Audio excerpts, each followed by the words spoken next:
रुपये रखिए भाई, साइड में साइड में। कौन है बे? दिमाग खराब हो गया क्या?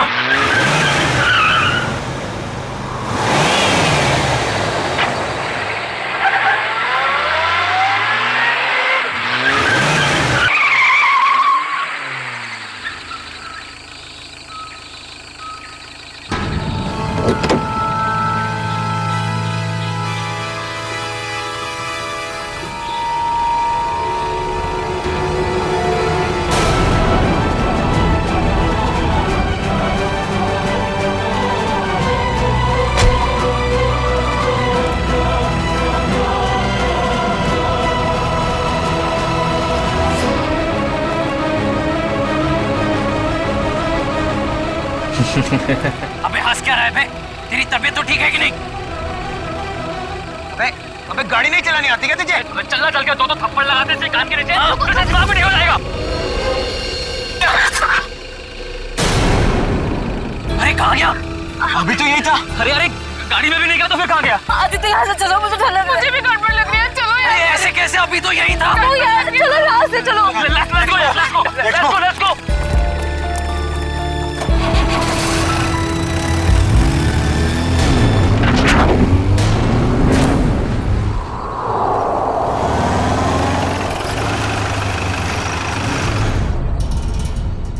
लो, आ गया तुम्हारा घर।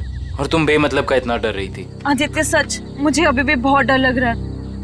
देखो सिया, इसके बारे में सोचो ही मत, कुछ भी नहीं होगा। बट आदित्य, मैं इसे भूल ही नहीं पा रही। अगर वो हमारे पीछे पड़ गया तो? सिया, ये बेकार की बातें अपने दिमाग से निकाल दो प्लीज।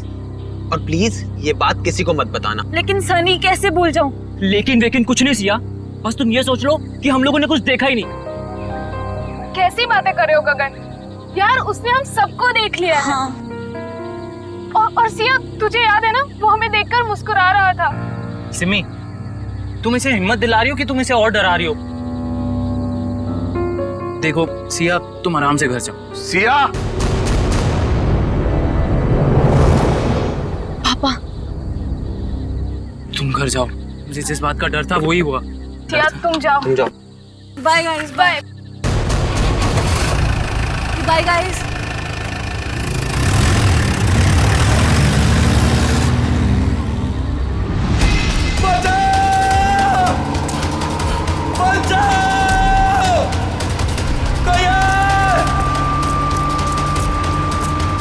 मुझे घर छोड़ के ना तुम लोग सीधे सीधे अपने घर जाना, समझे? सुन रहे हो ना तुम लोग? अरे हाँ, सुन तो लिया यार। 5 बार तुम यही कह चुकी हो।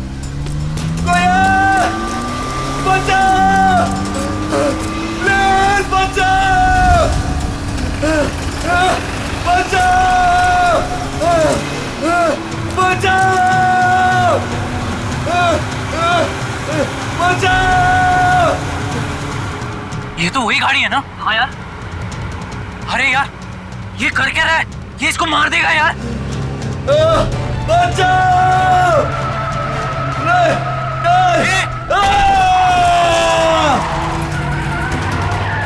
अबे यार मार दिया इसको, मार दिया यार। अरे इसकी हालत बहुत खराब है यार। अरे यार, इसे हॉस्पिटल ही चलते हैं, मैं बता रहा हूँ। चलो। सिया, मेरी बात अभी खत्म नहीं हुई। पापा, मुझे मालूम है आप मुझे क्या बोलना चाहते हो। मालूम है तो मेरी बात मानती क्यों नहीं हो तुम? बट पापा, मैं अपने फैसले खुद कर सकती हूँ ना। नहीं, तुम अच्छे बुरे के फैसले नहीं कर सकती। अभी बच्ची हो तुम। अच्छा, तो आप बताइए मुझे, आपके हिसाब से मैं कब बड़ी होंगी? मुझे नहीं लगता कि तुम्हें कभी समझ आएगी। पापा, मैं उससे प्यार करती हूँ, मैं उससे शादी करना चाहती हूँ। मेरे रहते तो बेटा तुम ऐसा कभी नहीं कर सकती हो। तुम्हारी शादी मैं सिर्फ और सिर्फ राहुल से करवा के रहूंगा। नो पापा, मैं राहुल से शादी नहीं करूंगी। मैं इस जन्म में क्या 7 जन्मों तक उससे शादी नहीं करूंगी। देखा बेटा अपने आप को, उस सड़क छाप लड़के के लिए तुम मुझसे सवाल लड़ा रही हो। पापा, आप मुझे मजबूर कर रहे हो बोलने के लिए। मैं तुम्हारा बाप हूँ, तुम मेरी बेटी हो और मेरा फर्ज है कि मैं तुम्हारे अच्छे बुरे का ख्याल रखूं। जब बच्चा आग को चमकती हुई चीज समझकर उसे पकड़ने जाता है ना, तो माँ बाप उसे रोकते हैं। बच्चा चाहे फिर कितना भी रोए, माँ बाप बच्चे को आग के पास जाने नहीं देते। साहब, राहुल बाबा की मम्मी जी आई हैं। इस वक्त? मैंने बुलाया है कविता जी को। 2 दिन के अंदर अंदर तुम्हारी और राहुल की सगाई तय कर रहा हूं मैं। पापा आप ऐसा नहीं कर सकते। एक बार मैंने जो फैसला कर लिया उसे कोई नहीं बदल सकता। मैं भी आपकी बेटी हूँ, मैं भी अपना फैसला नहीं बदलती कभी। इसीलिए जब तक तुम अपना फैसला नहीं बदलती इस कमरे से बाहर नहीं जा सकती हो तुम। नहीं पापा, पापा ऐसा मत करो पापा, प्लीज पापा, प्लीज पापा, प्लीज पापा।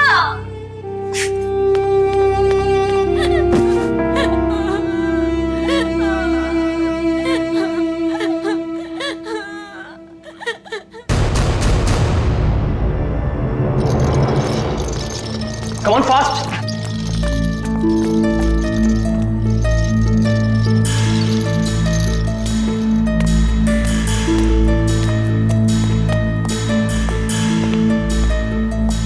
बहुत खराब एक्सीडेंट हुआ यार।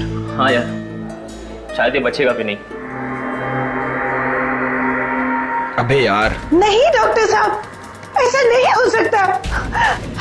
कह दीजिए ये सब झूठ है, मेरा बेटा जिंदा है डॉक्टर साहब।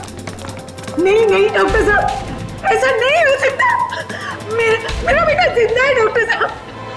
प्लीज उसे एक बार फिर से चेक कीजिए प्लीज। मैडम, उसकी मौत अस्पताल में आने से पहले ही हो गई थी। प्लीज आप समझने की कोशिश कीजिए। आप उसे ठीक नहीं कर सकते तो मैं उसे दूसरे हॉस्पिटल ले जाऊंगी। प्लीज, ये खून का मामला है। अब तो सीआईडी के आने के बाद ही आपको ये लाश मिलेगी।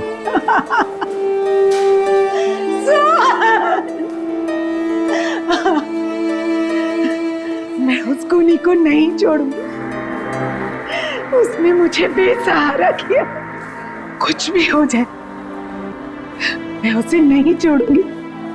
वो आत्मा हो या जो भी, मैं उसे नहीं छोड़ूंगी। बेसहारा किया है उसने मुझे, मैं उसे नहीं छोड़ूंगी। कहीं आंटी उस आत्मा के बारे में बात तो नहीं कर रही है ना, जिसने इस आदमी को मारने की कोशिश की है? हाँ यार, मुझे भी ऐसे ही लग रहा है। भाई मैं तो बोलता हूँ ना कि हमें इन सब चीज दूर रहना चाहिए।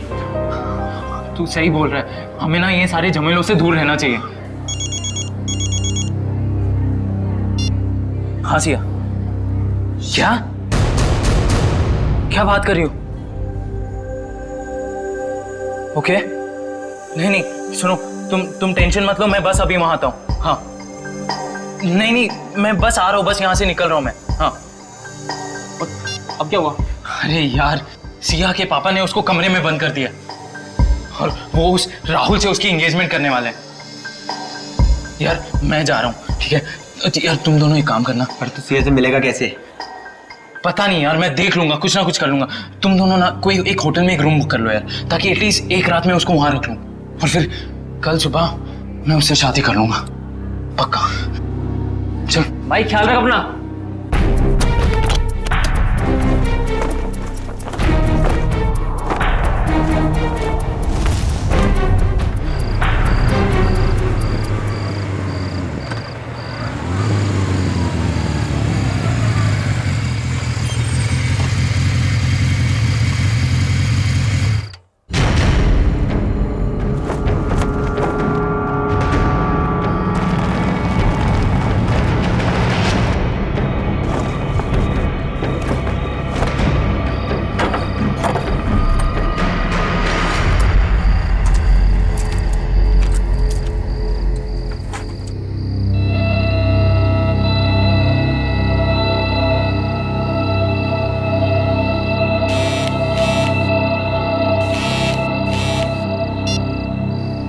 हेलो आदित्य।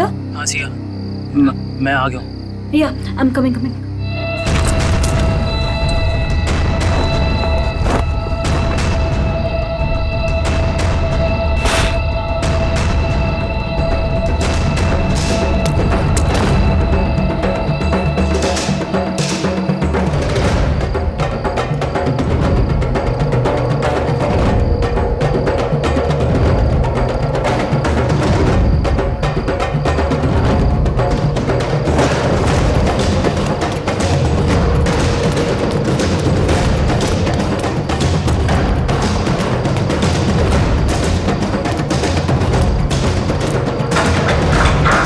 आदित्य भागो, जल्दी निकलो यहाँ से, जल्दी। संभल के। आदित्य, हाँ वहाँ कोई है, वहाँ पे कोई है, कौन? कोई गायब होने वाला आदमी। सिया वहाँ कोई नहीं है। बट आदित्य मैंने देखा उसको घर के अंदर। सिया वहाँ कोई नहीं है। देखो आवाज मत करो, ये बस तुम्हारा दिमाग का वहम है, ठीक है? अभी हमारे पास टाइम नहीं है, इससे पहले कोई हमें पकड़े। निकलो यहाँ से, चलो चलो।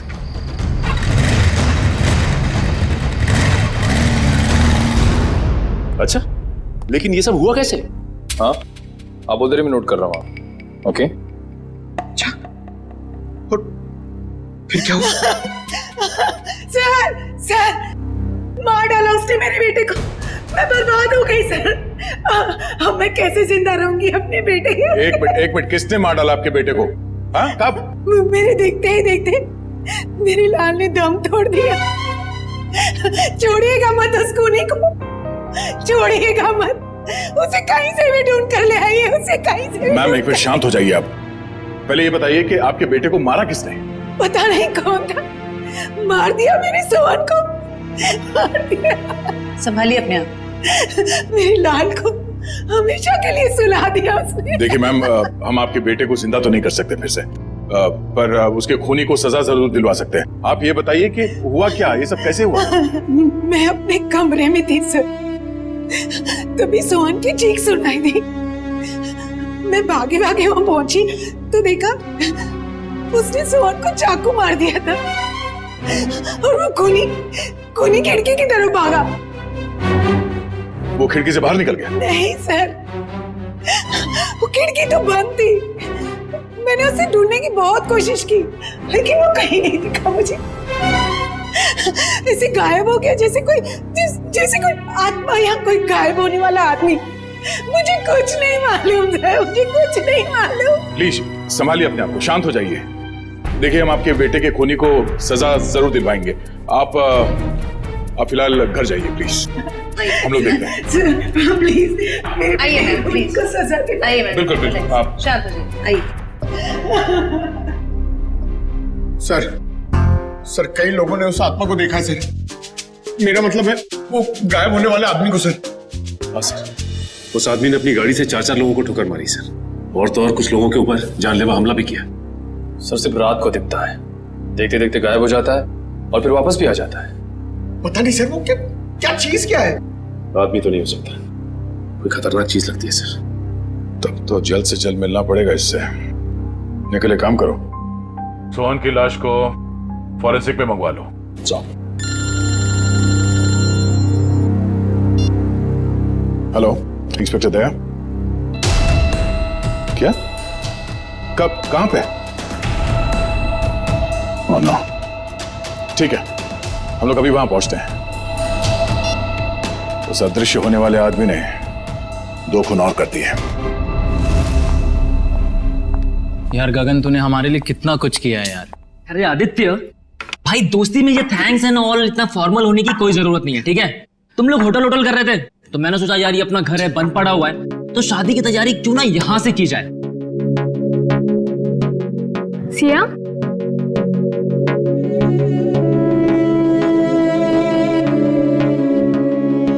क्या हुआ सिया, तुम इतनी अपसेट क्यों हो? आदित्य, मुझे पापा की बहुत चिंता हो रही है। देखो सिया, इस वक्त और कुछ मत सोचो, सिर्फ अपनी शादी के बारे में सोचो। हाँ आदित्य, मगर पापा की मर्जी के खिलाफ ये सब ठीक होगा? सिया, एक बार शादी हो जाएगी ना तो रवि अंकल भी ये बात मान जाएंगे, ट्रस्ट मी। और वैसे भी शादी के बाद हम जाएंगे ना उनके पास आशीर्वाद लेने। मैं भी तो देखूं वो कब तक नाराज रहेंगे हमसे। हाँ, और शुभ काम में ना देरी नहीं करते। मुझे ना सिया को जल्दी से भाभी कहना है। भाभी? नो वे। हाँ, शादी के बाद तो तुम हमारी भाभी ही बन जाओगी ना। भाभी जी,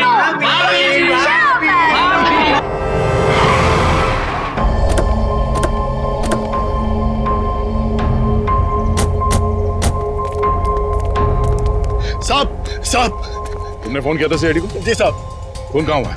अंदर साहब, संभल के अंदर जाइए। क्यों? सर आत्मा है अंदर। आत्मा कुछ नहीं होता, सब बकवास है, चलो। नहीं साहब, मैं अंदर नहीं जाऊंगा। जैसे उसने मालिक को मार डाला वैसे वो मुझे भी मार डालेगी। देखो कुछ नहीं होगा, हम लोग हैं ना साथ में। नहीं साहब। आ जाओ साहब। आओ।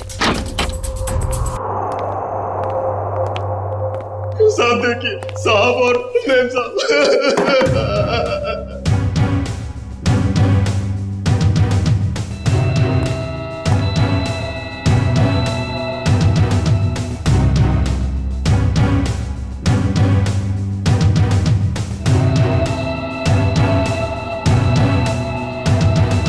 सर, इनके शरीर पे चाकू के घाव के अलावा ना कोई चोट है, ना ही कोई हाथापाई के निशान। सर, इनके शरीर पे भी कोई खरोच का निशान नहीं। मतलब चाकू से हमला अचानक किया गया है, अपने आप को बचाने का मौका ही नहीं मिला इन्हें।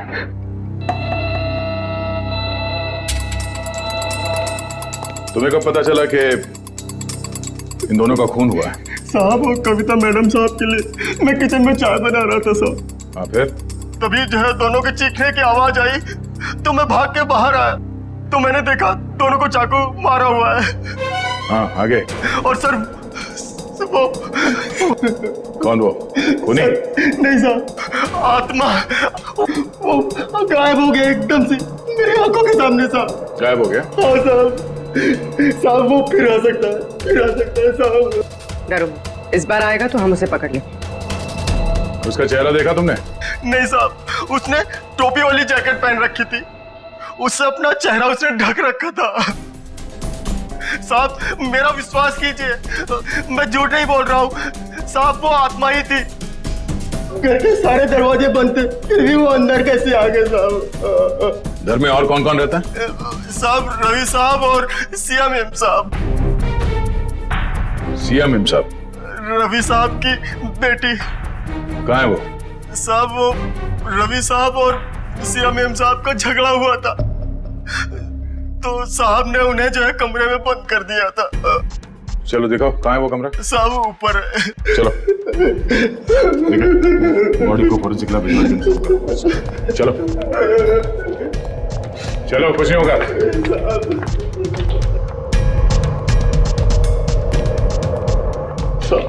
ये वाला कमरा है साहब। ये? हाँ सर। ये तो बंद है। मेरे पास चाबी है।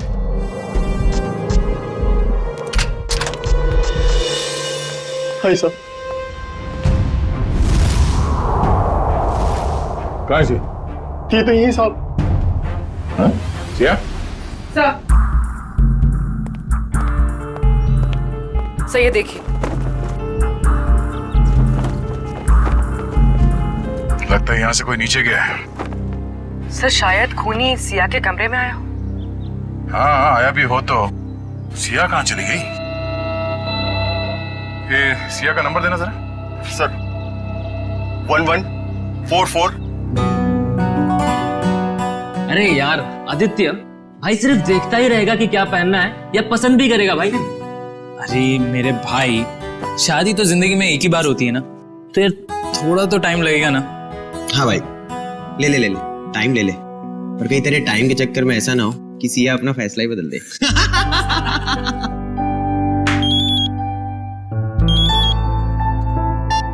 हेलो, यहाँ सिया, सीआईडी से क्या हो पापा को? मैं आ रही हूँ। Is he okay? पापा ठीक है? सोहन, रवि और कविता के घाव काफी गहरे थे। इससे ये साबित होता है कि खूनी काफी ताकतवर है। सर आत्माएं बहुत ताकतवर होती है सर। पंकज, मैं इंसान की ताकत की बात कर रहा हूँ। ओह आई एम सॉरी। लेकिन एक आदमी आता है और गायब भी हो जाता है, वैसा कैसे कर सकता है? लेकिन एक बार ये खूनी हमारे हाथ लग जाए ना तो उसकी सच्चाई भी सामने आ जाएगी। सर ये उसी ने किया सर। सर ये जरूर उसी ने किया। उसी ने मारा मेरे पापा को। एक मिनट, शांत हो जाइए। किसने मारा आपके पापा को? सर मैं जब आदित्य के साथ घर से जा रही थी ना तो सर मैंने उस एक होट वाले को देखा था सर। वो घर की तरफ ही आ रहा था सर, लेकिन वो एकदम से गायब हो गया सर। सर काश मुझे पता था वो पापा को मारने जा रहा है तो मैं उसको रोक लेती। काश मैं घर पे रुक गई होती, मेरे पापा आज मेरे साथ होते। अच्छा, आप लोगों ने खूनी को देखा? जी हाँ सर। कहाँ देखा था? सर वो हम कार और बाइक की रेस कर रहे थे और तभी वो वहां से गुजरा था।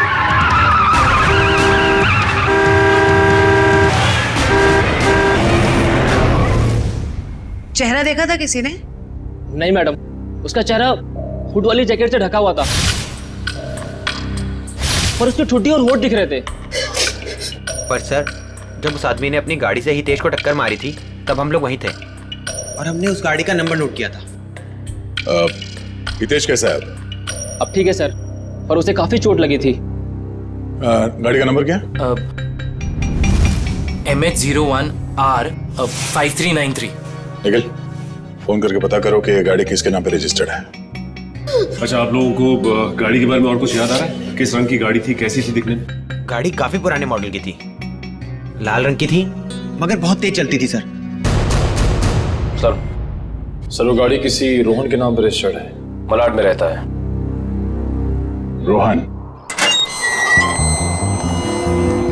ऑफिसर, ये जमीन क्यों हिल रही है? जमीन नहीं हिल रही है, तुम हिल रहे हो। पब में बैठे बैठे दारू गटकाए जा रहे थे, बोल रहा जमीन हिल रही है। यानी मैं अभी भी पब में हूँ। मुझे तो ऐसा लगा कि आप लोग ने मुझे वहां से निकालकर मेरे फार्म हाउस पे ले आया। गनीमत है, इतना होश तो है इसे।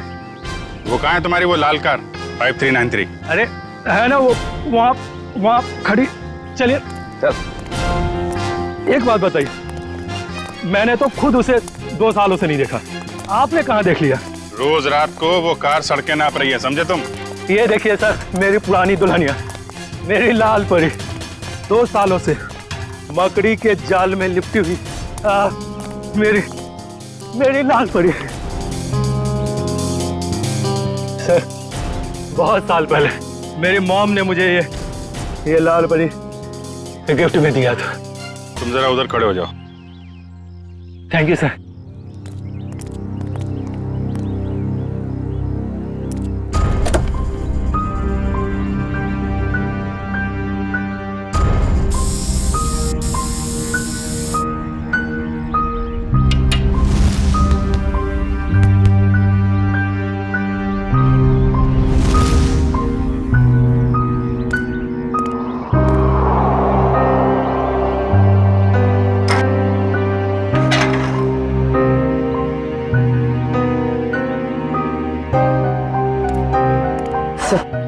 टायर्स में हवा भरी हुई और कार पर कोई धूल या जाला भी नहीं। पेट्रोल भी भर के रखा है और बोलता है 2 साल से कार खड़ी है।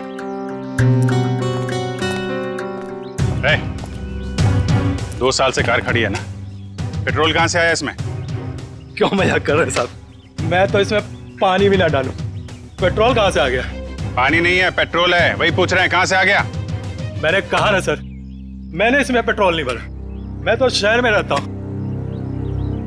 तुम शहर में रहते हो, लेकिन तुम्हारी गैर मौजूदगी में कोई इस कार का इस्तेमाल कर रहा है, वो भी गुनाह के लिए। मैं सर आपसे दावे के साथ कह सकता हूँ कि मेरी लाल परी को किसी ने भी हाथ नहीं लगाया सर। लगाया है, हाथ लगाया। कुछ मिला क्या? हाँ अभिजीत, स्टीयरिंग व्हील पर फिंगरप्रिंट्स हैं, ताजे ताजे। वाह, इससे उस आदमी के बारे में कुछ ना कुछ तो पता चल ही सकता है। स्टीयरिंग व्हील पे निशान है, हवा भरी हुई है, पेट्रोल भी भरा है, लेकिन यहाँ आसपास तो कोई पेट्रोल पंप है नहीं। तो पेट्रोल कहाँ से भरा होगा? डॉक्टर साहब, आप कार की सफाई करो, तब तक हम लोग जरा देख लेते हैं पेट्रोल कहाँ से भरा है। सफाई? मतलब सर वो फिंगरप्रिंट्स उठा लीजिए ना सर। चेक करूं? हाँ चेक कर लीजिए। हाँ। चलो भाई, चलो चलो चलो। अच्छा हितेश, आपने उस आदमी को देखा था ना? हाँ सर, लेकिन पूरा चेहरा नहीं दिखा सर। सर वो गाड़ी में था और कोई हुड वाली जैकेट पहने हुए था सर वो। फिर भी कुछ तो देखा होगा तुमने।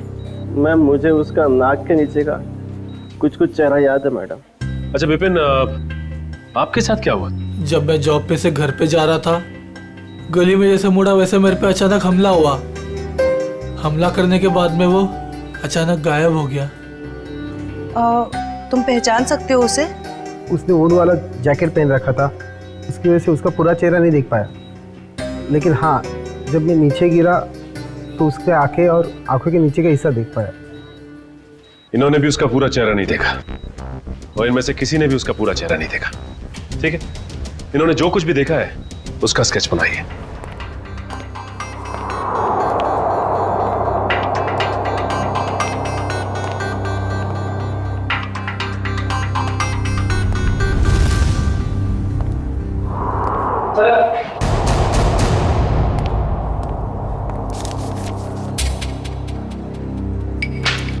एक काम करते हैं जयवंती, 3 डायमेंशनल टेक्निक से इसकी रंगीन तस्वीर बनाते हैं, आसानी से इसकी पहचान हो जाएगी।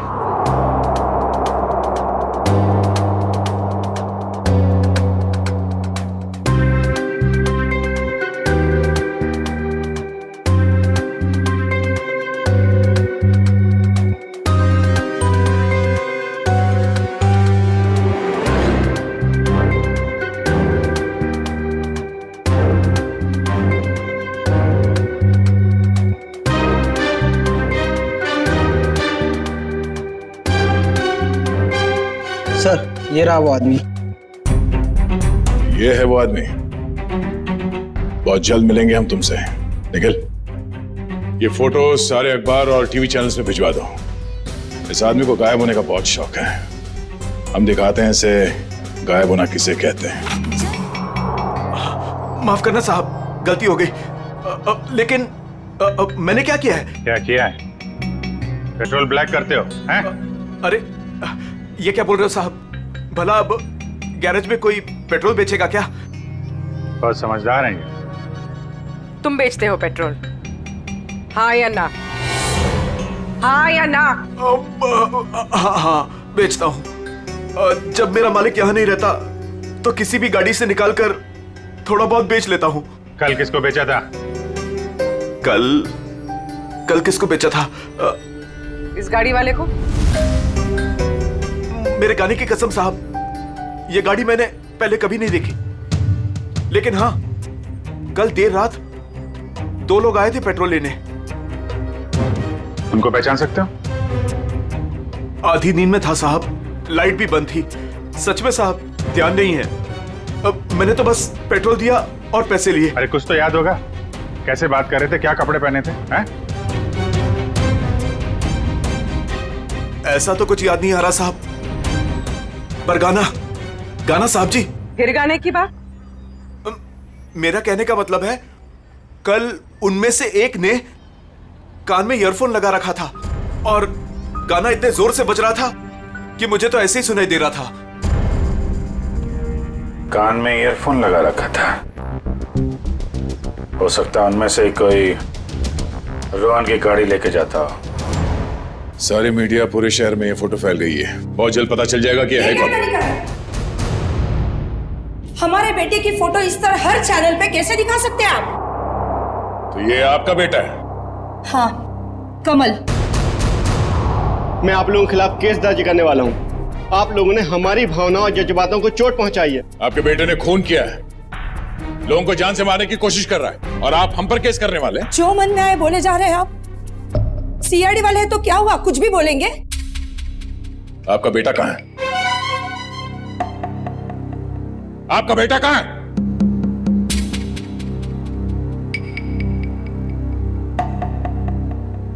हमारा बेटा इस दुनिया में नहीं है। क्या? दुनिया में नहीं है? क्या मतलब है? 4 साल हो गए, वो हमें छोड़ के चला गया, हमेशा के लिए। इंजीनियरिंग के फाइनल ईयर एग्जाम में फेल हो गया। इस गम को बर्दाश्त न कर सका और उसने आत्महत्या कर ली। हमारे सारे सपने टूट गए। एक ही तो बेटा था हमारा, और वो भी। आप ही बताइए, मेरा बेटा इस दुनिया में नहीं है, वो खून कैसे कर सकता है? देखिए, शायद जाने अनजाने में शायद गलती हो गई हमसे, और अगर कमल मर चुका है तो फिर वो कौन है जो लोगों के सामने आ रहा है, और वो गायब कैसे हो रहा है? हेलो, क्या?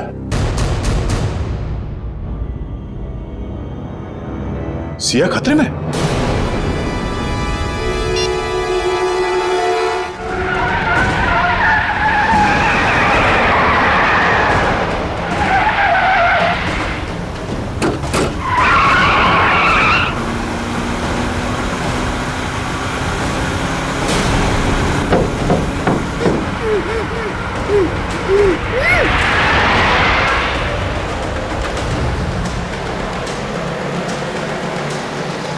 सर ये तो मुंबई से बाहर की तरफ जा रहा है।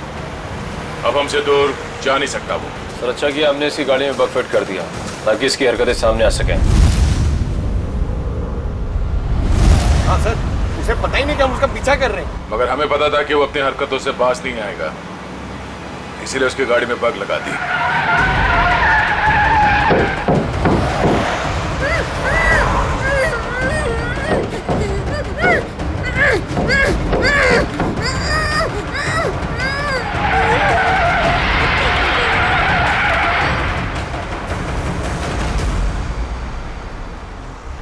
सर सालुंके सर तो रोहन के फार्म हाउस पे ही बता दिया कि उस गाड़ी में कुछ गड़बड़ है।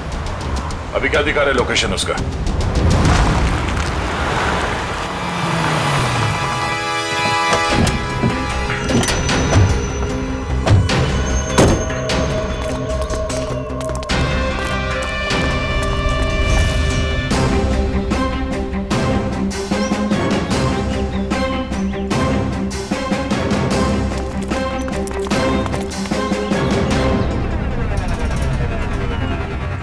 चारों तरफ फैल जाओ, सावधान रहना।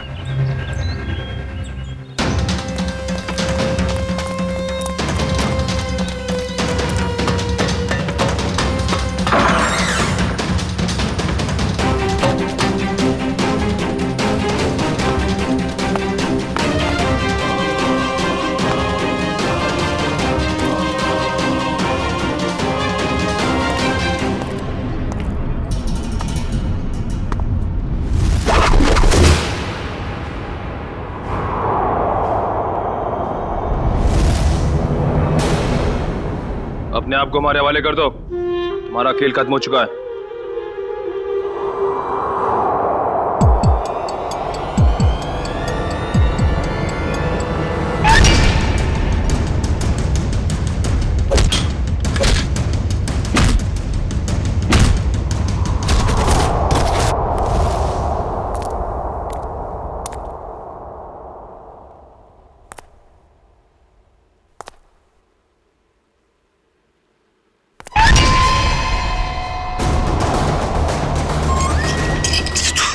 सामने आके खड़ा हो गया।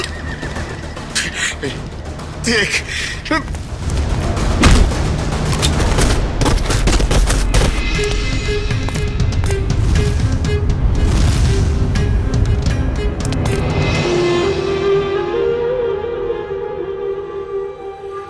मुझे पता है असली मुजरिम तू नहीं है।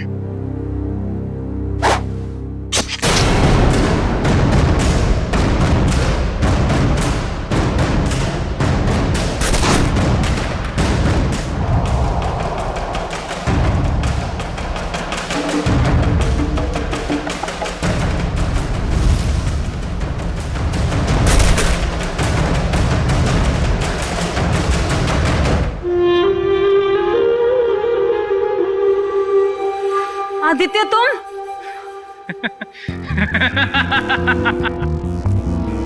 वाह रे मेरा नसीब वाह, मारना तो मुझे सिर्फ तुझे था, और बेचारे ये सारे सीआईडी वाले फंस गए।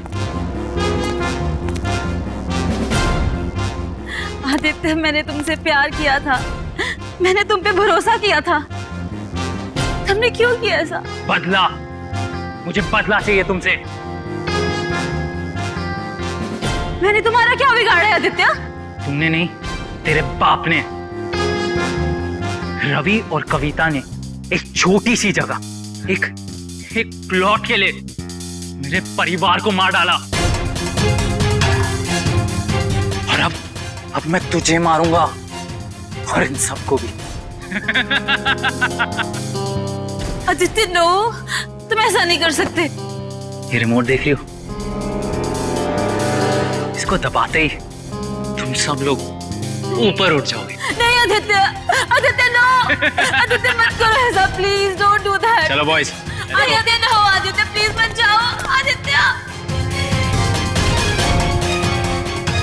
पता है मेरे माँ बाप भी ऐसे ही तड़पे थे और चिल्ला रहे थे, तेरे बाप ने एक नहीं सुनी।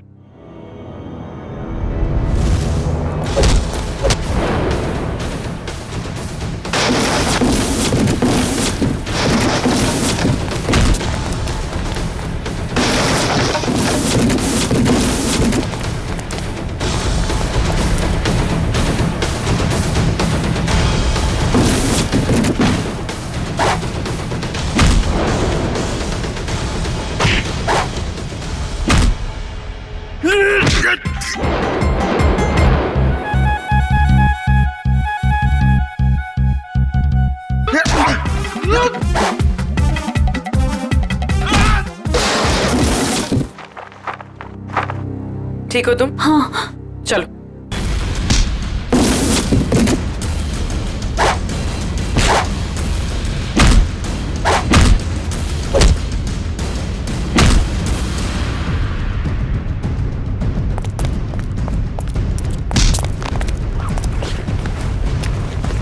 बता, क्या फर्क है तुझ में और सिया के पिताजी रवि में? उसने तेरे माँ बाप को मार दिया और तुमने उन्हें मार दिया। बता।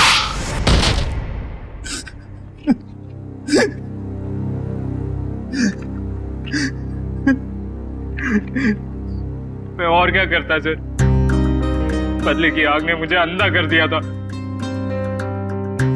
मगर सर आप तो बेहोश थे, आपको होश कैसे आया? तुमने मुझे बेहोशी का इंजेक्शन तो मारा, पर वो दवाई मेरे शरीर के अंदर नहीं गई। और इससे पहले कि तुम मुझ तक पहुंचते, मैंने सिरिंज से वो दवाई निकाली और फिर वो सिरिंज अपने शरीर पे लगा दी। तुमने सोचा कि मैं बेहोश हूं, मगर मैं होश में था। और तुम्हारे बारे में तो हमें पहले ही पता चल चुका था। हाँ, आपको कैसे पता चला? हमने तुम्हारी पूरी कुंडली निकाल ली थी। कमल मर चुका है और लोगों ने जिस आदमी को देखा है वो दिखने में, उसकी चाल डाल और कपड़े पहनने का स्टाइल आपके बेटे कमल जैसे कैसे हो सकता है? सर वो नहीं पता। हाँ, लेकिन हुड वाले जैकेट पहनना मेरे कमल को बहुत पसंद था सर। वो अक्सर जैकेट पहने ही रहता था। सर कमल के कॉलेज के टाइम्स के सर वीडियोस और फोटोग्राफ्स हैं सर हमारे पास। हम वो देख सकते हैं? जी सर।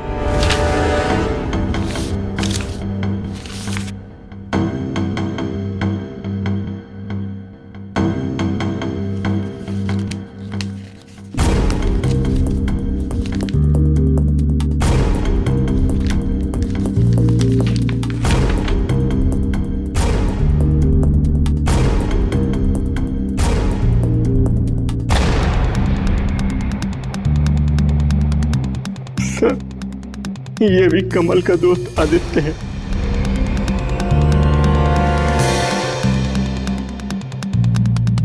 ये बात है सर।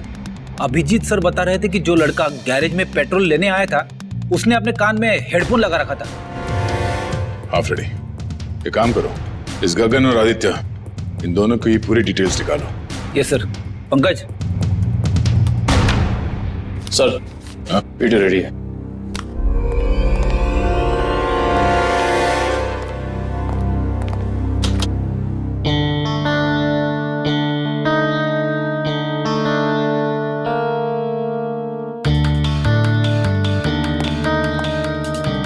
अगला वीडियो दिखा। दूसरा दिखा। दया सर। दया, जब मैंने पहली बार रोहन की गाड़ी को उसके फार्म हाउस पे चेक किया तो मुझे उसमें कुछ गड़बड़ दिखाई दी। मैंने फिर से जब उसे चेक किया तो मेरी समझ में आया कि दरअसल उसमें गड़बड़ थी क्या। दया, रोहन की गाड़ी में एक होलोग्राम प्रोजेक्टर लगा हुआ था। क्या?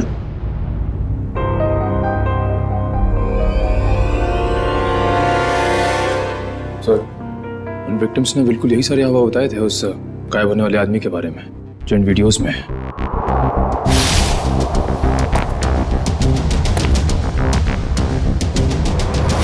इसका मतलब है उस आदमी के गायब होने का जो हल्ला मचा हुआ है वो और कुछ नहीं, बल्कि इस वीडियोस को प्रोजेक्टर के जरिए होलोग्राम से दिखाया जा रहा था। सर।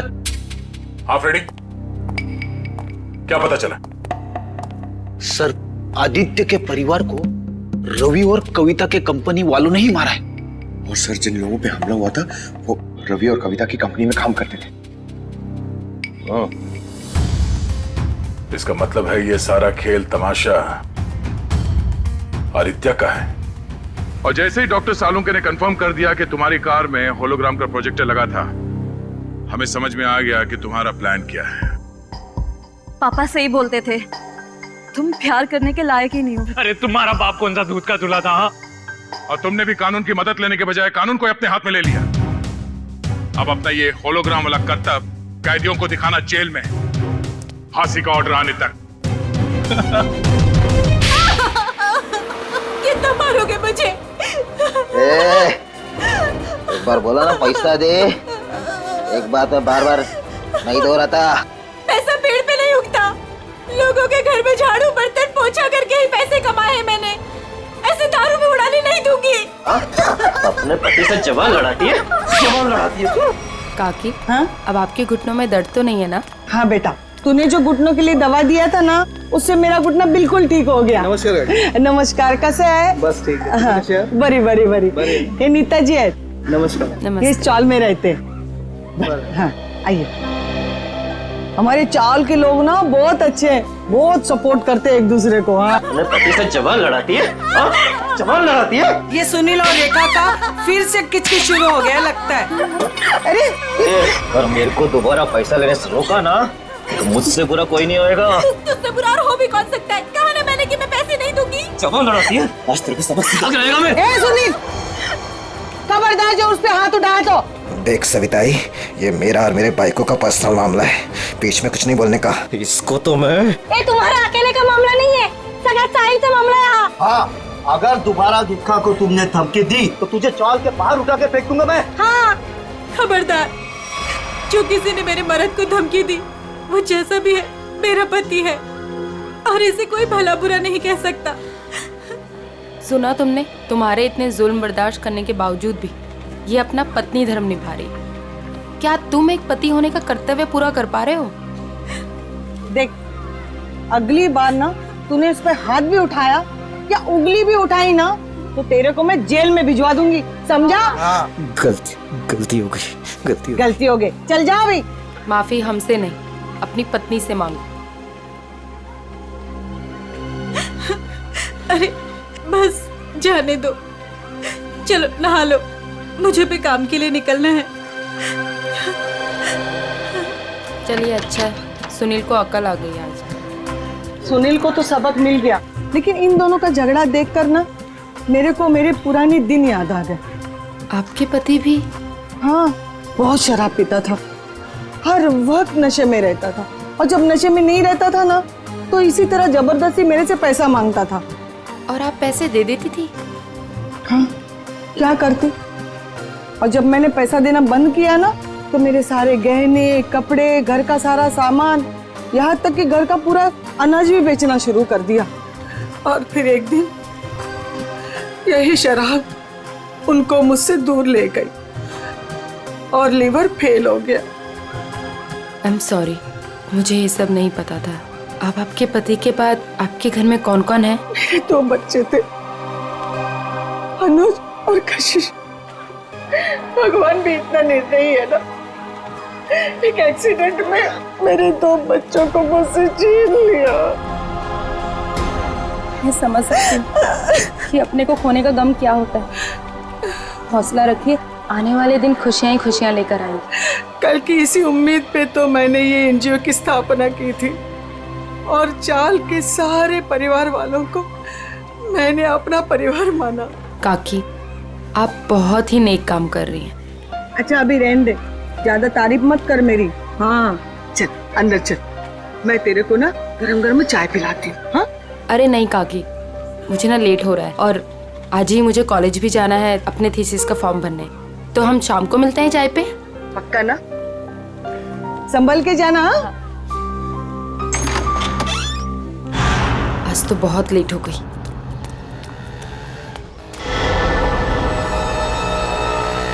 वही लड़का है। आज तो इस रोमियो को सबक सिखा कर रहूंगी। हेलो ओए मिस्टर, हेलो, रुक, कब से मेरा पीछा कर रहा है? रुक, भागता कहाँ है? रुक, भाग गया। पता नहीं कहाँ से आ जाते हैं। पर सविताई, मुन्नी को स्कूल भेजकर क्या फायदा? बाद में उसे शादी करके चूल्हा चौका ही तो संभालना है। यही तो गलत मानसिकता है उर्मिला। शिक्षा ग्रहण करने के लिए जितना अधिकार लड़कों का है ना, उतना ही लड़कियों का भी है। आज हमारे देश में ज्यादातर परिवारों में महिलाएं उतना ही आर्थिक सहयोग देती है जितना कि पुरुष। क्यों नीता, मैंने ठीक कहा ना? बिल्कुल कहा। आज के जमाने में स्त्री का अस्तित्व उसके पिता या पति पे निर्भर नहीं करता। लड़की को भी पूरा अधिकार है कि वो अपनी पहचान बना सके और समाज के साथ कंधे से कंधा मिलाकर आगे बढ़ सके।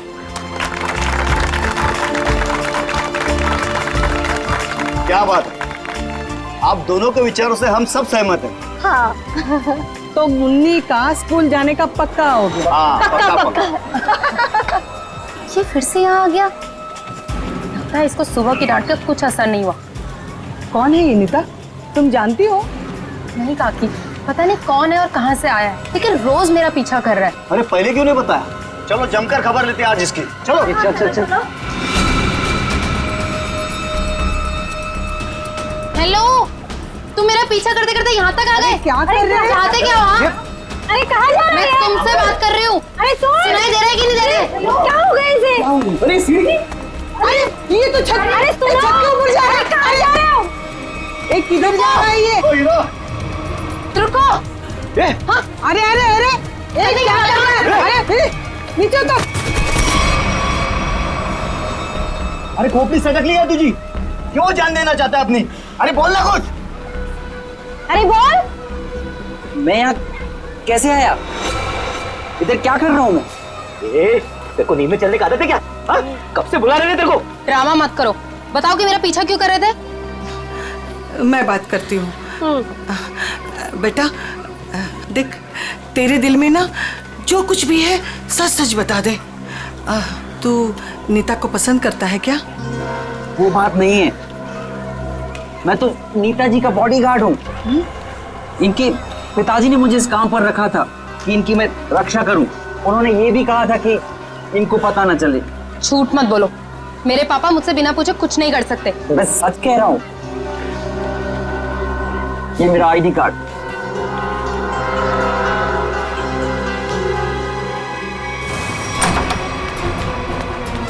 अरे नीता बिटिया, अरे अभी हम तुम्हारे बारे में ही बात कर रहे थे। नमस्ते। नमस्ते बेटा। क्या बात है बेटा, अंकल से नमस्ते और पापा से हेलो हाय कुछ भी नहीं? मैं आपसे बहुत नाराज हूँ। ऐसा मैंने क्या कर दिया? आप जानते हैं ना कि मैं मंगलावाड़ी चौल में अपनी रिसर्च कर रही हूँ। मुझे उन लोगों के रहन सहन, उनका गुजर बसर वो सब जानना है, इसलिए तो मुझे उनके बीच में रहना पड़ रहा है। हाँ बेटा, तो मैंने आपको अनुमति दे तो दी थी ना चौल में रहने की। अनुमति दी, वो ठीक है, लेकिन वो बॉडीगार्ड, वो मेरे पीछे क्यों आ जाता है बार बार? देखो बेटा, मैंने बॉडीगार्ड इसलिए रखा था कि मैं चैन की नींद सो सकूं और मुझे यकीन रहे कि मेरी बिटिया वहां पर सुरक्षित है। पापा, मैं कोई बच्ची थोड़ी हूँ, अपनी देखभाल कर सकती हूँ। शेखर अंकल, समझाइए ना पापा को। पापा के लिए तो तुम हमेशा बच्ची ही रहोगी। 50 साल की हो जाओगी ना तब भी। आप भी ठीक है, आप भी ना पापा की तरफदारी कर लो। अरे नहीं बेटा, हम तो आपकी ही तरफ हैं। देखो रतन, ये अच्छी बात नहीं है भाई। नीता बिटिया को उसकी पर्सनल स्पेस मिलनी चाहिए। लेकिन शेखर, तुम्हें तो पता है ना शहर में जुल्म कितने बढ़ गए। अब मैंने एक बॉडीगार्ड रख लिया तो कौन सा पहाड़ टूट गया यार। मुझे ना आपसे कोई बहस नहीं करनी। कल मेरा जन्मदिन है और ये मेरा जन्मदिन का गिफ्ट कि नो बॉडीगार्ड। अरे हाँ, कल तो नीता बिटिया का जन्मदिन है। अरे यार, मैं तो बिल्कुल भूल ही गया था। लेकिन मैं कैसे भूल सकता हूँ मेरी प्यारी प्यारी बिटिया का जन्मदिन। मैंने जन्मदिन की खुशी में एक बहुत बड़ी पार्टी रखी है। पार्टी? ठीक लगा ना बेटा? Happy birthday Nita. Thank you so much, please enjoy. Nita बेटा, जन्मदिन की ढेर सारी शुभकामनाएं। भगवान करे तुम्हें मेरी भी उम्र लग जाए। थैंक यू सो मच काकी। पापा, ये सविता काकी है। मैंने बताया था ना आपको इनके बारे में। हाँ हाँ हाँ, नमस्ते नमस्ते। हमारी बेटी आपकी बहुत तारीफ करती। आपकी बेटी भी बहुत बहुत अच्छी है। Thank you very much. ये है मेरे बिजनेस पार्टनर शेखर। नमस्ते। नमस्ते। आपसे भी मिलकर बहुत खुशी हुई। मुझे भी बहुत खुशी हुई आपसे मिलकर। Ankit, many happy returns. Happy birthday. Thank you so much. अरे sir, looking handsome sir. Thank you. अच्छा सर, कल हमारे नए प्रोजेक्ट की मीटिंग फिक्स हुई है सुबह 10 बजे। 10 बजे, ओके डन। हेलो जी, ये मेरी बर्थडे पार्टी है, आपका ऑफिस नहीं। तो ये जो अपना काम है ना, ऑफिस आगे रखिए। सॉरी बेटा, सॉरी। आई एम सॉरी, आज काम की कोई बात नहीं हो गई, ठीक है। चलो अब केक काटे। पापा बस एक मिनट, छोटा सा सरप्राइज है। रामू, श्याम, जल्दी से सारे मेहमानों के चश्मे ले आओ। चश्मे? चश्मे? ये देखिए, रंग बिरंगे चश्मे। सो आज का थीम है गॉगल्स, तो ये सबको पहनने हैं। Okay guys? Very innovative idea. तो मैं ड्रेस से मैच कर रहा है ना। हाँ, मैं अभी नहीं लगाऊंगी, मैं केक काटने के बाद लगाऊंगी। चलो चलो केक काटते हैं। हाँ।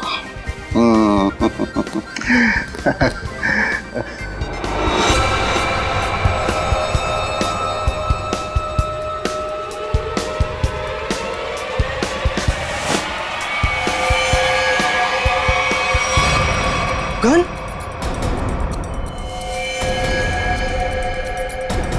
रतन सर, रतन ये क्या कर रहा है यार? गोली लग गई। ये असली की नकली यार? Good bye Shekhar. Ratan, good bye रतन।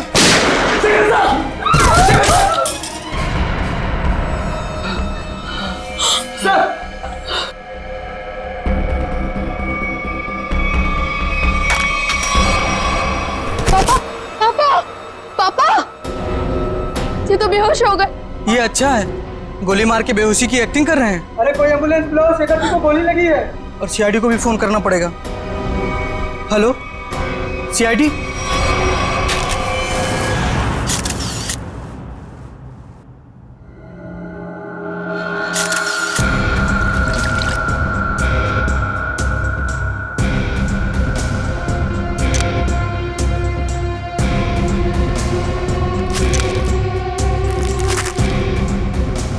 गोली सीधे सीने पे मारी गई है।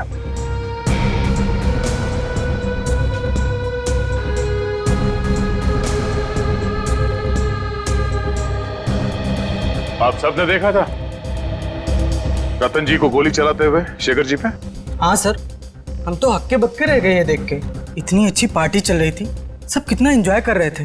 पता नहीं अचानक रतन जी को क्या हो गया, उन्होंने गोली चला दी। जरूर मेरे पापा के खिलाफ किसी ने साजिश की, ऐसा कर ही नहीं सकते। रतन जी। हाँ सर। रतन जी को होश आ गया। उठाओ इन्हें। ये उठिए, चलिए उठिए। शेखर को क्या हो गया? सर क्यों भारी हो रहा है? पहले खून कर दिया इनका, अभी सर दर्द का बहाना कर रहे हो? हाँ, ये नाटक बंद करो, हटाओ।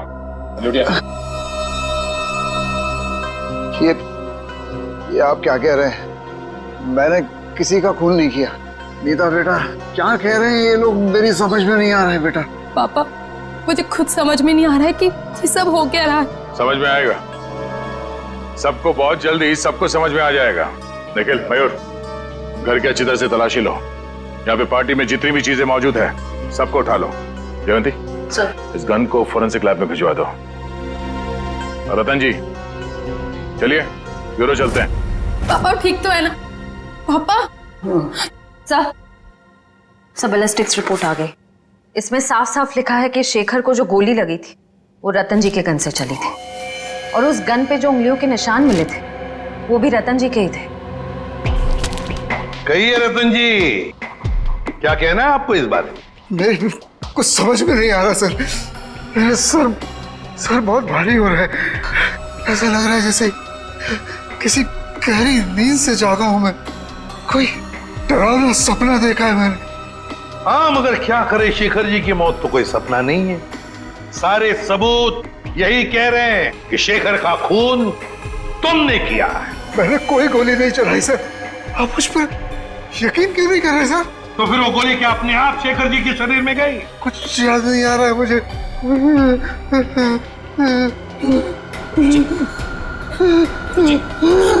जी मैंने कहा था ना आपसे कि मेरे पापा दिल के मरीज हैं, उन्हें टेंशन मत दीजिए। सर मैं एम्बुलेंस को फोन करता हूँ। नहीं नहीं, अपनी गाड़ी में लेकर चलो, हॉस्पिटल में एडमिट करो जल्दी। चलिए। मैं भी चलती हूँ साथ में। नहीं, आप नहीं जाएंगी, उन्हें पहले एडमिट होने दो, बाद में मैं भी चलूंगा तुम्हारे साथ। प्लीज सर, मेरे पापा को छोड़ दीजिए। अगर तुम्हारे पापा ने कुछ भी नहीं किया है तो उन्हें कुछ नहीं होगा।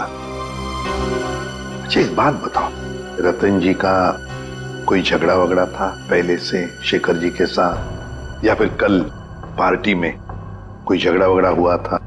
नहीं सर, वो तो पार्टी में बहुत एंजॉय कर रहे थे। अच्छा, क्या तुम्हारे पापा के बर्ताव में कुछ तुम्हें थोड़ा अजीब सा लगा? कभी आदमी कोई टेंशन में होता है या वैसे कुछ? हाँ सर, कोई झगड़ा तो नहीं हुआ था, लेकिन उनका मूड थोड़ा सा चिड़चिड़ा था और वो शेखर अंकल को कुछ कह भी रहे थे। तुमने काम सही से नहीं किया, वो वापस आ गया। वो वापस आ गया? ये कौन? सर नाम तो नहीं लिया था। अच्छा, ये बातचीत कब हुई थी दोनों के बीच? कल हुई थी, एनजीओ से लौटने के बाद। एनजीओ? कौन सा एनजीओ है ये? मेरी बड़ी बहन सान्या की मौत के बाद पापा ने एक एनजीओ खोला था, जहाँ पे हम गरीब लोगों को रोटी, कपड़ा और रहने के लिए छत देते हैं। कहाँ है ये एनजीओ? नमस्कार साहेब, मी कपिल, यहाँ एनजीओचा मॅनेजर आहे। आप ये बताएंगे कि इस एनजीओ में आप कब से काम कर रहे हैं? पहले दिन से, जब रतन जी ने सानिया मैडम की याद में इस एनजीओ की स्थापना की थी। फिर तो आप काफी करीब से जानते होंगे शेखर जी और रतन जी को। हाँ जी, एनजीओ में काम करने वाले सभी लोगों को अपना परिवार का सदस्य मानते थे। हमेशा आकर हमसे हमारे सुख दुख के बारे में पूछते थे और अपने सुख दुख बांटते भी थे। ये तो बहुत अच्छी बात है। फिर तो आप ये भी जानते होंगे कि शेखर जी और रतन जी के बीच में किस बात को लेकर टेंशन चल रही थी? नहीं साहब, ऐसा कहीं ना थे। वो दोनों बिजनेस पार्टनर कम और भाई समान ज्यादा थे। भाई समान थे? तो फिर रतन जी ने शेखर जी का खून क्यों कर दिया? जरा दिमाग पे जोर डालिए और सोच के बताइए कि शेखर जी और रतन जी के बीच में कुछ झगड़ा हुआ था या कुछ बहस हुई थी? ऐसा कई झाले नव्हते। लेकिन रतन जी की बेटी बता रही थी कि रतन जी और शेखर जी आपस में कुछ बातें कर रहे थे कि कोई आया है। कौन वापस आया है, कुछ पता है आपको? हाँ, वो ये दोनों यहाँ बात कर रहे थे इसके बारे में, जब मैंने उस अजीब घटना के बारे में बताया उन्हें। अजीब घटना? कैसी अजीब घटना? कुछ दिन पहले एक आदमी ने मुझे फोन किया था, कहा शेखर जी और रतन जी ने उसे काम पे रखा है और उसने अपना अपॉइंटमेंट लेटर मेल किया कंपनी की लेटरहेड पे, प्लीज चेक कर लीजिए। दूसरे दिन से वो काम पे आने लगा और सब फाइलें वगैरह चेक करने लगा। कौन सी फाइलें चेक कर रहा था? सारी फाइलें, टैक्स की फाइलें, अकाउंट्स की फाइलें, और हाँ, रतन जी और शेखर जी के जिंदगी के बारे में काफी सवाल पूछे। फिर क्या, बस लंच ब्रेक में खाना खाने के बहाने बाहर चला गया और वापस ही नहीं आया। जब भी मैंने इस घटना के बारे में दोनों बॉसेस को बोला तो उन्होंने कहा कि हमने किसी को काम पे रखा ही नहीं है। इतनी मेहनत करके आया था पूछताछ करने के लिए, जरूर इस जुर्म में उसका हाथ है। शेखर जी ने रतन जी को कहा कि वो वापस आ गया है, तुमने अपना काम बरोबर किया नहीं है। इस आदमी का चेहरा तो देखा था ना आपने, हमारे लिए स्केच बनवाई। साहिब, दरअसल बात यह है कि उस दिन मैं अपना चश्मा घर में बुलाया था और चश्मे के बगैर मुझे तो कुछ दिखता ही नहीं है। सामने कुर्सी पड़ी की गाड़ी पड़ी, मेरे को वो भी नहीं दिखता। एक बात तो तय है, ये जरूर इन दोनों के अतीत से जुड़ा हुआ ही कोई आदमी है। एग्जैक्टली, इसीलिए तो बड़ी आसानी से इस अनजान आदमी को उन्होंने पहचान लिया। इस नए मोहरे से जल्द मिलना होगा। सर, हाँ, पता चला एनजीओ से किसका फोन था जिसकी वजह से इन दोनों के बीच में अनबन हो गई? सर, एनजीओ वालों को उसका नाम तो नहीं मालूम, लेकिन उनका कहना था कि कोई आदमी आया था, अनजान आदमी, जो काफी सवाल जवाब कर रहा था वहां पे। यह आदमी जरूर रतन ने जो अपने बेटी सानिया के नाम पे एनजीओ चलाया उसी से संबंधित है। रतन और शेखर दोनों इस आदमी के बारे में जानते थे और इसीलिए इन दोनों के बीच में बहस हो गई। सर, कहीं ये जो भी चीजें हो रही हैं, इन सबका संबंध सानिया की मौत से तो नहीं? नीता, बेटा एक बात बताओ, तुम्हारी बहन की मौत कैसे हुई? दीदी ने आत्महत्या की थी। क्यों? मालूम नहीं। मालूम नहीं मतलब? मैं उस वक्त हॉस्टल में थी, घर पे क्या हो रहा है क्या नहीं, सबसे अनजान।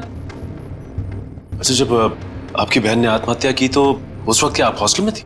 उस वक्त तो मैं घर पे थी, छुट्टियां मनाने के लिए आई थी। मुझे आज भी वो दिन याद है जब मैं और पापा मॉल से शॉपिंग कर कर आए और जैसे ही पापा ने दरवाजा खोला। सानिया बेटा, नीता, क्या तुमने अपने पापा से पूछा नहीं, जानने की कोशिश नहीं की कि क्यों तुम्हारी बहन सानिया ने ऐसा कदम उठाया? पूछा था सर, बहुत बार, लेकिन पापा हमेशा यही कहते थे कि तुम्हें इस बारे में जानने की जरूरत नहीं, और वो रोने लगते थे। इसलिए मैंने इस बारे में कभी उनसे बात नहीं की। मगर किसी को तो पता होगा ना क्या तकलीफ थी सानिया को, कोई खास दोस्त न कोई तो। आया जी थी, वो हमेशा उनके साथ रहती थी। उसकी जिंदगी के पहले दिन से लेके आखिरी दिन तक वो हमेशा दीदी के साथ रही है। जी, ये आया रहती कहाँ है? उसी चौल में जहाँ मैं रिसर्च कर रही हूँ। अभी भी पापा उनकी तो उनको हर महीने बराबर पहुँचा देते। क्या चल रहा है तुम्हारा? अभी तक गिनती चालू है? आई एम सॉरी सर, पता नहीं क्यों मगर मुझे एक चश्मा कम लग रहा है। एक चश्मा कम लग रहा है मतलब? सर, पार्टी में 20 लोग आए थे। हाँ।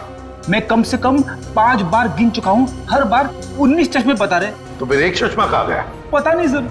जी बिल्कुल सही कह रहे हैं, जो चश्मा मेरे पापा ने पहना था वो तो इसमें है ही नहीं। पापा का चश्मा कहाँ गया? सब हो सकता है जब पापा बेहोश हुए हो तो कोई लेकर चला गया हो। कमाल है सर, पार्टी में खून हो जाता है मगर फिर भी किसी को चश्मा चुराने की सूझी। एक बात और सर, बिल्कुल उसी तरह का चश्मा मेरे बॉडीगार्ड ने भी पहना था जब वो चौल की छत से कूदकर खुदकुशी करने वाला था। एक मिनट, तुम्हें कैसे पता चला कि वो वही चश्मा था जो तुम्हारे पापा ने पहना था? क्योंकि मैंने उसे पहले भी देखा है, वो कभी चश्मा नहीं पहनता, लेकिन उस दिन चौल की छत से जब वो कूद रहा था तो उसने उसी तरह का चश्मा पहना था। वो चश्मा ही मनूस है। सर, इस चश्मे का खून के साथ क्या कनेक्शन हो सकता है? सचिन, कोई ना कोई कनेक्शन तो जरूर है। कुछ ना कुछ तो गड़बड़ है, कुछ ना कुछ तो गड़बड़ है इस चश्मे को लेकर। क्या नीता, क्या हमारे लिए तुम्हारे पिताजी के गॉगल का जो डिजाइन है वो बनवा सकती हो हमारे स्केच आर्टिस्ट से? जरूर सर। उन दोनों को कनेक्ट कर दो।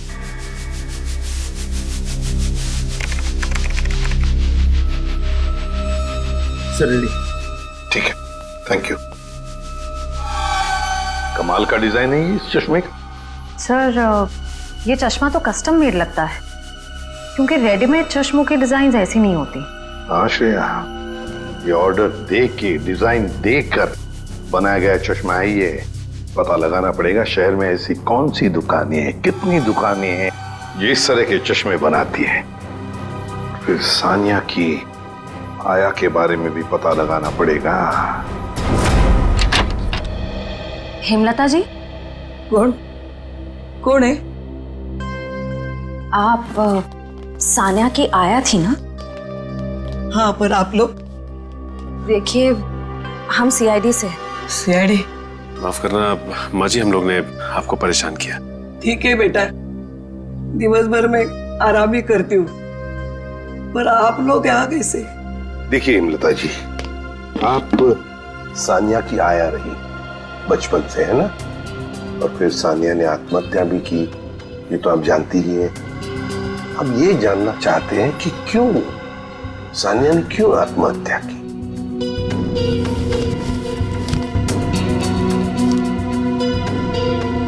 बहुत दिनों बाद इन बूढ़ी आंखों को आप लोगों ने नम कर दिया। हम आपका दुख समझते हैं। मैं हूँ जिम्मेदार, मैं हूँ। या तो रतन जी को मैंने मनाना चाहिए था उस रिश्ते के लिए, वरना सानिया को मजबूर करना चाहिए था वो लड़के को भूलने के लिए। लड़का? कौन लड़का? जिससे वो प्यार करती थी। प्यार करती थी? अच्छा, तो फिर हुआ क्या? वही अमीर गरीब लड़का गरीब था ना। एक दिन अचानक वो लड़का कहीं दूर चला गया। महीनों इंतजार करती रही सानिया, न खाती थी न पीती थी, वो अपने बंद कमरे में रोती रहती थी। वो लड़का कौन है, कहाँ रहता है, क्या उसका कोई टेलीफोन नंबर वगैरह है आपके पास? नहीं, सानिया ने कभी उसका नाम या पता नहीं बताया हमें। चल ठीक है, कोई बात नहीं। सॉरी, हमने आपको बहुत तकलीफ दी। आराम कीजिए। सर, सोच रही हूँ दया सर के लिए एक चश्मा ले लूं। दया का बर्थडे आने वाला है क्या? नहीं सर, वो हमेशा ना मुझसे उखड़े उखड़े रहते हैं, इसीलिए। अच्छा, गिफ्ट देके उनको खुश करना चाहती हो? नहीं सर, उन पे बहुत अच्छा लगेगा, इसलिए। बाद में देखते हैं। एक्सक्यूज मी जी, कहिए किसके लिए चश्मा दिखाऊं? एक मुजरिम के लिए। मुजरिम के लिए चश्मा? मैं कुछ समझा नहीं। जरा ये डिजाइन देखो चश्मे की। ये आपने ही बनाया था ना? जी हाँ, आपको पसंद है? आप लोगों के लिए भी बनवा दूं? नहीं नहीं, आप हमें माफी कीजिए। आपका बनाया हुआ ये चश्मा पहनकर लोग उल्टी सीधी हरकतें करने लगते हैं। कोई छत पे पहुंच जाता है छलांग लगाने, तो कोई किसी को गोली मार रहा है। क्या मजाक कर रही हैं आप? ये सब मेरे चश्मे की वजह से हो रहा है? हम मजाक के मूड में नहीं है। सीआईडी? अब जरा ध्यान से बताओ, किसके लिए बनाया था ये? एक मिनट सर। सर, ये कोई अभिषेक नाम का आदमी था। क्या बात है सर, नाम भी है, एड्रेस भी और फोन नंबर भी है। कॉल करो जी।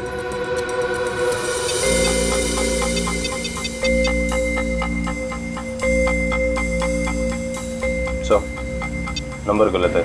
गलत? लगता है एड्रेस भी गलत है। दिल दरिया कॉलोनी। दिल दरिया कॉलोनी कभी सुना है आपने? कहीं कहाँ पे है मुंबई में? सॉरी सर, मैंने एड्रेस ठीक से देखा नहीं था। आंखों का बिजनेस करते हो तुम? आदमी को तो देखा होगा ठीक से। दरअसल सर, मैं उस वक्त दुकान पर नहीं था। मेरा कारीगर जगनलाल था, उसने ही अभिषेक को देखा था। बुलाइए जरा ये जगनलाल जी को। जगनलाल जी साहब, ये लोग सीआईडी से हैं। जरा इन्हें बताओ, ये खास डिजाइन वाला चश्मा किसने बनवाया था? साहब, वो बड़ा ही अजीब आदमी था। बड़ी सी टोपी पहन रखी थी, आंखों पर काला चश्मा लगाया था, और ना जाने कितने दिनों से उसने दाढ़ी नहीं की थी। काफी लंबी दाढ़ी थी उसकी। ओह, नाम और एड्रेस की तरह हुलिया भी नकली। कुछ और याद आता है इस आदमी के बारे में? हाँ सर, अक्सर जो लोग चश्मा बनाते हैं ना, वो सामान हमारे दुकान से ही लेते हैं, लेकिन वो खुद अपना सामान लेके आया था। फ्रेम, कांच और एक अजीब सी छोटी सी चीज उसने लगाई थी चश्मे में। छोटी सी चीज? अच्छा, उस चीज के बारे में कुछ बता सकते हैं आप? अपने मोबाइल का सिम कार्ड होता है ना, उससे भी छोटी चीज थी। और साहब, चश्मा बनने के बाद उसने मुझे पहनने भी नहीं दिया। मुझे फिटिंग चेक करवानी थी तो बोला चश्मा गंदा हो जाएगा। ये भी कोई बात हुई? कोई बात नहीं। आप जरा ये मेरा कार्ड रखिए। अगर वो आदमी दोबारा आए या दिखाई पड़े तो मुझे फोन करना, और उसको नहीं बताएंगे, इतना तो समझते हैं ना आप? समझ गए सर। सर, हाँ, ये रोहन और मीशा है, ये सानिया के बड़े अच्छे दोस्त थे। घबराओ मत। देखो, हमने तुम्हें यहाँ कुछ सवाल पूछने के लिए बुलाया है। कैसे सवाल सर? सानिया के बारे में। क्या तुम लोगों को पता है सानिया ने ऐसा क्यों किया, क्यों आत्महत्या की? पता नहीं सर, अगर उसे कोई प्रॉब्लम होती तो हम जरूर उसकी मदद करते, लेकिन ऐसा कुछ नहीं था सर। एक बात बताओ, क्या सानिया का कोई बॉयफ्रेंड वगैरह था? कोई लड़का था उसकी जिंदगी में? हाँ सर, एक लड़का तो था, मगर उसने कभी हमें उससे मिलवाया नहीं। क्यों? पता नहीं सर, वो बोली सब कुछ ठीक हो जाने के बाद सबको बताएगी। बहुत सीरियस थी उसको लेकर, शादी करना चाहती थी उससे। अच्छा, क्या नाम क्या था उस लड़के का? नहीं सर, उसके बारे में कुछ भी नहीं बताया था। पर हाँ सर, वो कॉलेज खत्म होने के बाद मंगलावाड़ी चौल जाती थी। एक दो बार तो मैंने खुद उसे वहाँ पे छोड़ा था। वहाँ पे एक लड़का बाइक पे हेलमेट पहने उसका इंतजार किया करता था। मंगलावाड़ी? चलो, थैंक यू वेरी मच, तुम दोनों जा सकते हो। मंगलावाड़ी चाल? सर, नीता तो वहीं पे रिसर्च करती थी। और उसकी बहन सानिया नीता की बहन सानिया जिस लड़के से मिलने जाती थी वो मंगलावाड़ी चाल में ही रहता है। मंगलावाड़ी चाल में। कुछ समझ गए? समझ गया सर। मतलब ये नीता उस लड़के को जानती है मगर जानबूझ के हमसे छुपा रही है। हाँ, मंगलावाड़ी चाल। इस लड़की को देखिए, क्या आप में से कोई भी इसे जानता है? कभी देखा है? हाँ, ये अक्सर हमारे चौल में आया करती थी उस लड़के से मिलने। कौन सा लड़का? मनोज नाम था उसका, इसी चाल में रहता था वो। रहता था मतलब अब नहीं रहता? वो दरअसल कुछ साल पहले उसे सजा हो गई थी। अब तक तो सजा पूरी भी हो गई होगी पर वो वापस लौटा नहीं। क्या क्या किया था उसने? सर पक्के से तो पता नहीं, पुलिस कह रही थी चोरी चकारी का इल्जाम है उस पर। मनोज, चल, thank you very much. Sir जिस मनोज की आप बात कर रहे हैं उसका तो सर कोई भी पुलिस रिकॉर्ड नहीं है। सुमी जी, ये कैसे हो सकता है जबकि मंगलावाड़ी चाल में रहने वाले लोगों ने हमें बताया कि 5 साल पहले मनोज को उसी चाल में से गिरफ्तार किया था। सर सारी फाइलें आपके सामने रखी हुई हैं। 5 साल के सारे रिकॉर्ड आप देख चुके हैं मगर कहीं भी इस नाम का कोई शख्स नहीं है। हो सकता है मनोज की फाइल गुम हो गई। ऐसा कैसे हो सकता है सर? क्यों नहीं हो सकता? तो फिर मनोज की फाइल मिल क्यों नहीं रही है? हो सकता है सर आपको कोई गलत इंफॉर्मेशन मिल गई हो या फिर इस नाम का कोई शख्स हो ही ना, या फिर चौल वालों ने आपसे झूठ बोल दिया। होने को तो यह भी हो सकता है कि मनोज की फाइल यहां से जानबूझकर गायब की गई।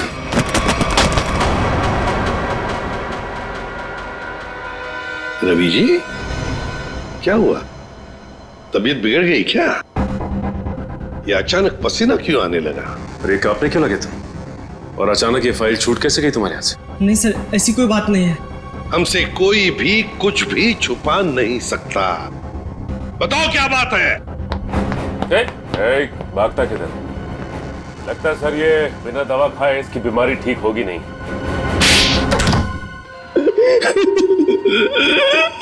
सर मुझे माफ कर दीजिए, मेरे पैसों के कारण मैंने उसकी फाइल जला दी।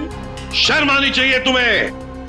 पैसों की लालच में तुमने मुजरिम की मदद की और तो और अपने नौकरी से गद्दारी की, अपने देश से भी गद्दारी की तुमने। कौन से जेल में है मनोज? सर तिलक नगर जेल में था। 7 साल की सजा थी उसे। अच्छे व्यवहार के कारण 4 साल में उसे रिहा कर दिया गया। सर अगर वो अच्छे बर्ताव के लिए रिहा हो ही रहा था तो फिर रिकॉर्ड नष्ट करने के लिए उसे घूस देने की क्या जरूरत थी? सचिन, शेखर और रतन, इन दोनों के बीच में जो बहस हुई थी उसमें शेखर बोल रहा था कि वो वापस आया है, तो फिर जरूर वो मनोज के बारे में बात हो रही थी। सर उस चश्मे वाले का फोन हाँ सर, मैं जगन्नाथ चश्मे वाला। सर अभिजीत सर का फोन नहीं लग रहा था इसलिए मैंने आपको फोन किया। हाँ बोलिए। सर वो आदमी फिर आया था चश्मा बनाने।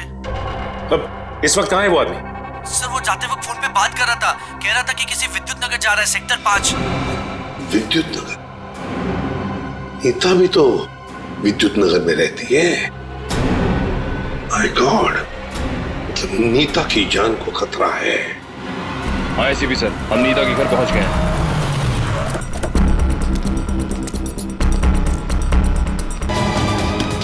पकड़ो। आजाओ, आजाओ। मयूर, चश्मा। ये क्या कर रही थी तुम? अपनी जान क्यों दे रही थी? जान दे रही थी? मैं क्यों अपनी जान दूंगी? तुम छत पे क्या करने आई थी? छत पे? मैं छत पे क्या कर रही हूँ? मुझे कुछ याद नहीं आ रहा। मैंने वो चश्मा पहना था और पता नहीं, मेरा सर दर्द हो रहा है। सर इस केस में ये क्या हो रहा है? लोग अचानक खुदकुशी करने चले आते हैं। सारे हादसों में एक चीज कॉमन है, ये चश्मा। ये चश्मा पहनने से पहले क्या हुआ था वो तो याद है ना तुम्हें? हाँ सर। नीता, मुझे पता है तुम पर क्या बीत रही होगी, लेकिन तुम चिंता मत करो, सब ठीक हो जाएगा। काकी, ये क्या है?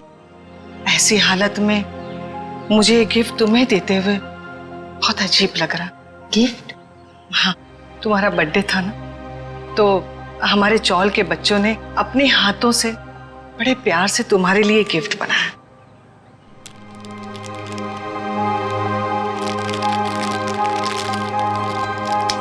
चश्मा?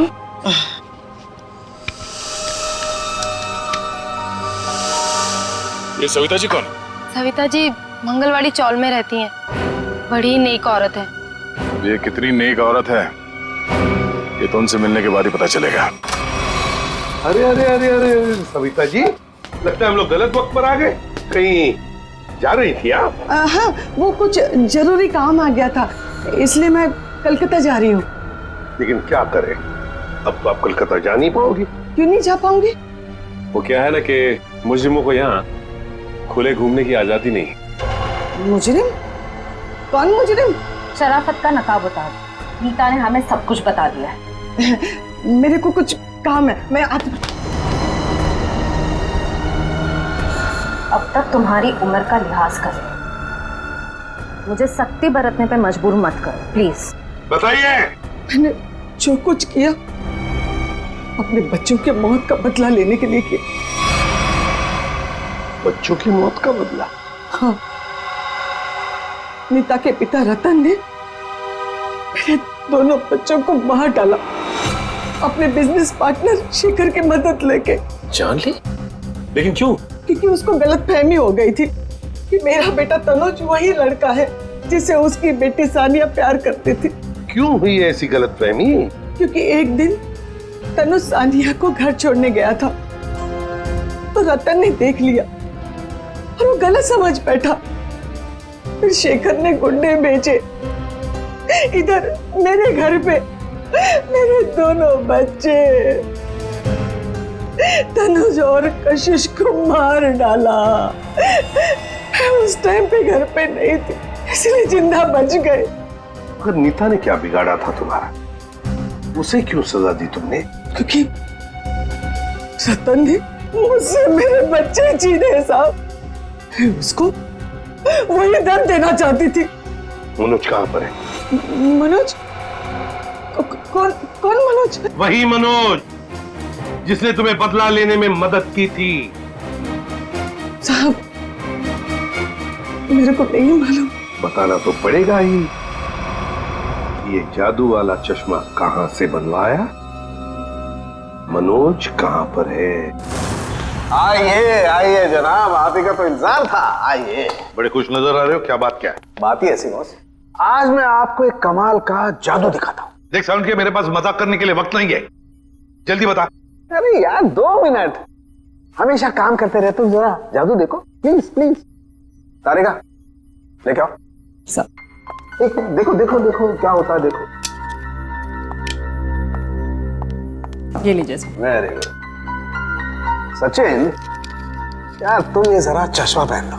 चश्मा? लेकिन मैं ही क्यों सर? अरे पहनो पहनो, मैं हेल्प करता हूँ तुम्हारी। अब सचिन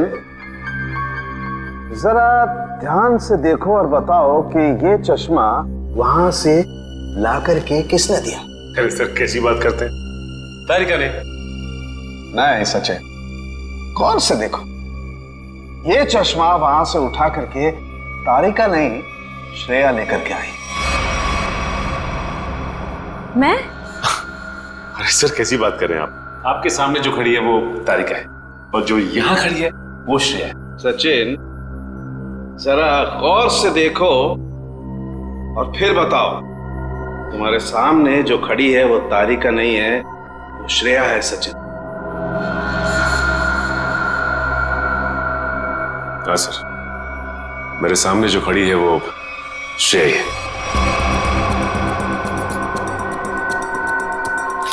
सचिन ये मेरी गन लो और तुम्हें इस गन के साथ क्या करना है सचिन तुम जानते हो ना?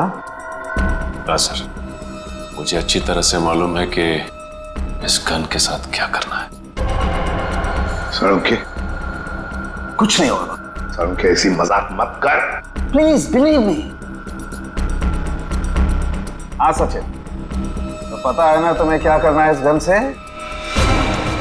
हाँ सर, पता है।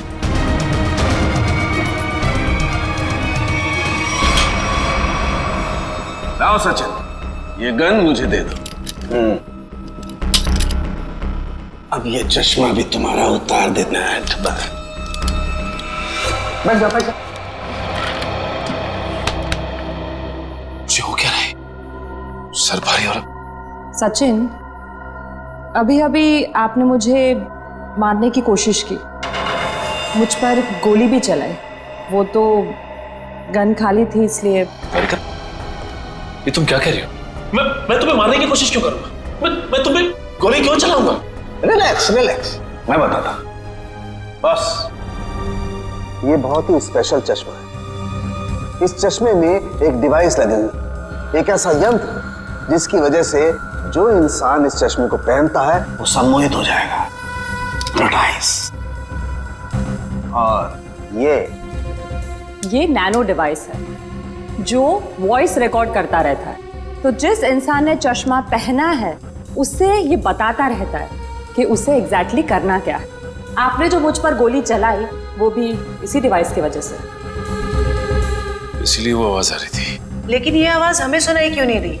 वो इसलिए क्योंकि वो आवाज बहुत ही ज्यादा धीमी है। बॉस, वो आवाज इतनी कम है कि बाजू में खड़ा इंसान भी वो आवाज सुन नहीं सकता है। और जैसे ही ये चश्मा उतारा जाता है, आदमी भूल जाता है कि उसने जब वो चश्मा पहना था क्या किया था उस वक्त। एग्जैक्टली। और इसीलिए रतन जी को ये याद नहीं था कि इन्होंने शेखर पे गोली चलाई। और उस बॉडीगार्ड को भी इसीलिए पता नहीं चला कि वो कब छत पर गया और कब छलांग लगाई। ये सारा उस मनोज का किया हुआ कर्म है।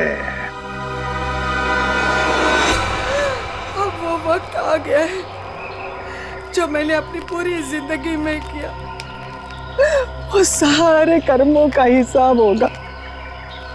अफसोस पाप का घड़ा पुण्य से भी भारी है, लेकिन मेरी जैसी औरत का जीने का कोई अधिकार नहीं है, कोई अधिकार नहीं है। उम्मीद करती हूँ अगले जन्म में अच्छा इंसान बनने की कोशिश करूंगी।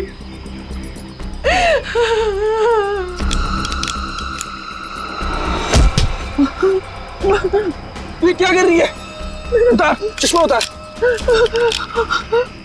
मेरा बच्चा आ गया। तूने जहर पिया? आई, ये क्या किया तूने? मेरे को नहीं पता मैंने ऐसा क्यों किया।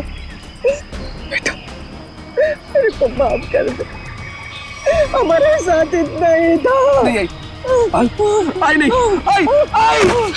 आई।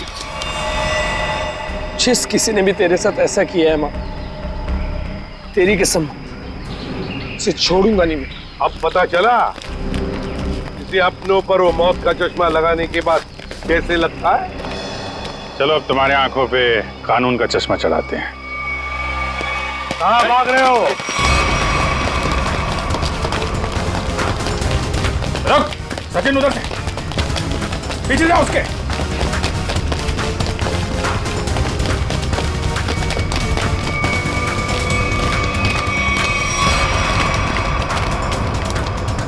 Wish you many happy returns of the day.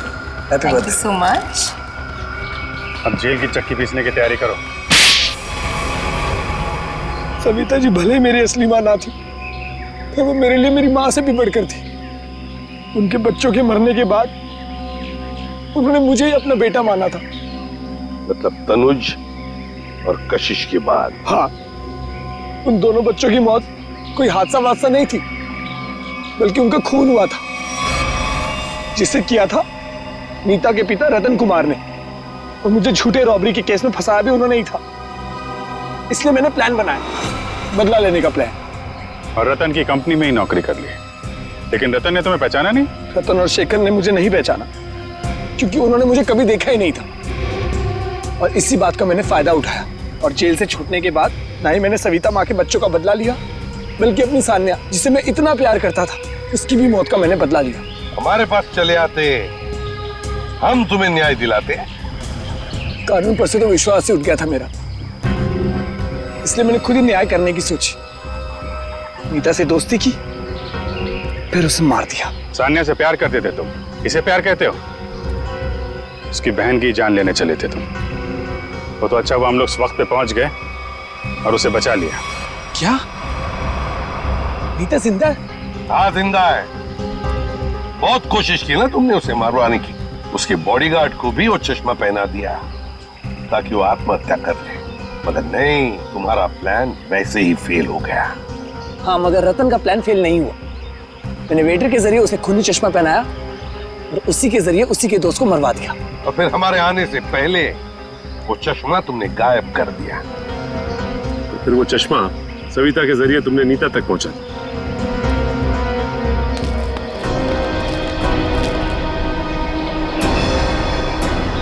माँ, तू जिंदा?